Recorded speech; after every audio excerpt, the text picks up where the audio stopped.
اعوذ باللہ من الشیطان الرجیم بسم اللہ الرحمن الرحیم الحمدللہ رب العالمین بارئ الخلائق اجمعین الصلاة والسلام علی خاتم النبیین وآلہ الطیبین الطاہرین المعصومین اللہم صلی علی محمد وآل محمد۔ اس سے پہلے کہ مجلس کے حوالے سے تھوڑی بات کی جائے، میرا ایک ویڈیو کلپ عموماً اس وقت وائرل ہے، اس لیے دو جملے اس کے حوالے سے آپ کی خدمت میں عرض کرتا ہوں۔ ہمارے دوستوں نے مجلس منعقد کی تھی جو گلشن حدید کراچی میں تھی، 1.5 گھنٹے کی مجلس تھی، اس میں سوالات بھی تھے۔ عموماً میں آج کل مجلس کے بعد سوالات کا حصہ بھی لازماً رکھتا ہوں، تو کسی نے مدارس کے اور نصاب کے حوالے سے سوال کیا تھا، تو اس حوالے سے میں نے ایک بات کی تھی جس کو باقی حصوں سے کاٹ کے اور اس طرح سے پیش کیا گیا کہ جیسے میں علماء کا اور مدارس کا مخالف ہوں۔ یہ حقیقت کے بالکل خلاف ہے۔ نہ صرف یہ کہ میں علماء کا مخالف نہیں ہوں، بلکہ خود علماء سے ہی سیکھا ہے، اور انہی کی برکت ہے کہ اس وقت میں کچھ بولنے کے قابل ہوں۔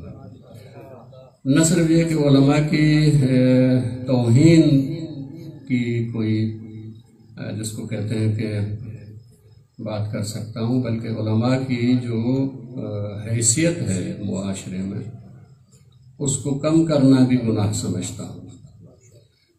علماء کی حیثیت معاشرے میں بہتر ہونی چاہیے۔ موجودہ معاشرہ ابھی تک ہمارے علماء کی وہ حیثیت نہیں دے رہا، بہتر ہونا چاہیے۔ علماء کی توہین تو ایک طرف، علماء کی حیثیت کم کرنا بھی گناہ سمجھتا ہوں۔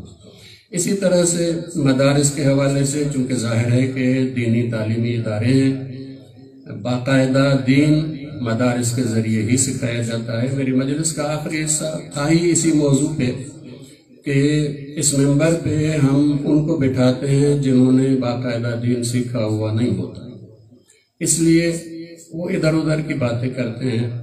اس لیے ہمیں اس دور میں لازمی ہے کہ منبر پہ اسے بٹھائیں جس نے باقاعدہ دین سیکھا ہے۔ اب ظاہر ہے کہ جب میں یہ کہہ رہا ہوں کہ باقاعدہ جس نے دین سیکھا ہے اس کو منبر پہ بٹھائیں، تو پھر نہ مدارس کی مخالفت کا کوئی امکان پیدا ہوتا ہے، نہ ہی علماء کی مخالفت کا کوئی امکان پیدا ہوتا ہے۔ وہ صرف مدرسے کے نصاب کے حوالے سے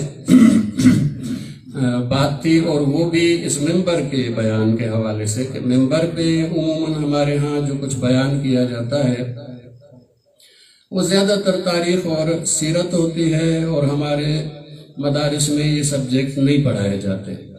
بعد میں بزرگان نے کہا کہ یہ سبجیکٹ ہم نے پڑھاتے ہیں، تو میں نے کہا کہ میری معلومات غلط تھی، میری معلومات درست ہو گئی، مہربانی آپ کی، شکریہ کہ آپ نے میری معلومات درست کر دی۔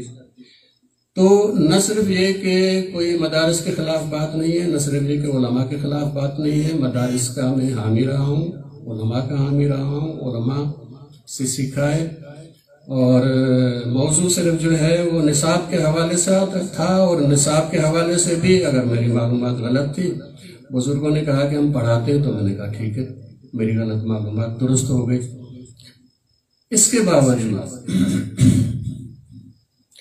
کے باوجود بھی چونکہ میرے جملے کاٹ کے بیان کیے گئے تو بہت سارے دلوں کو تکلیف ہوئی۔ یہ ایک حقیقت ہے جس کو قبول کرنا چاہیے۔ بات چاہے میں نے وہ ایسی نہ کی ہو کہ جو تکلیف دے، لیکن اس کا حصہ ایسا چلا گیا کہ جس سے لوگوں کے، بزرگان کے دلوں میں تکلیف پیدا ہوئی، تو میں سب ان سے جن جن کے دل میں تکلیف پیدا ہوئی ہے بالکل کھلے ذہن سے اور کھلے دل سے معذرت طلب کرتا ہوں، اور انشاءاللہ میری معذرت قبول ہوگی، اور سب علماء سے یہ امید رکھتا ہوں کہ ان کی رہنمائی جاری رہے گی انشاءاللہ۔ والسلام علیکم ورحمۃ اللہ وبرکاتہ۔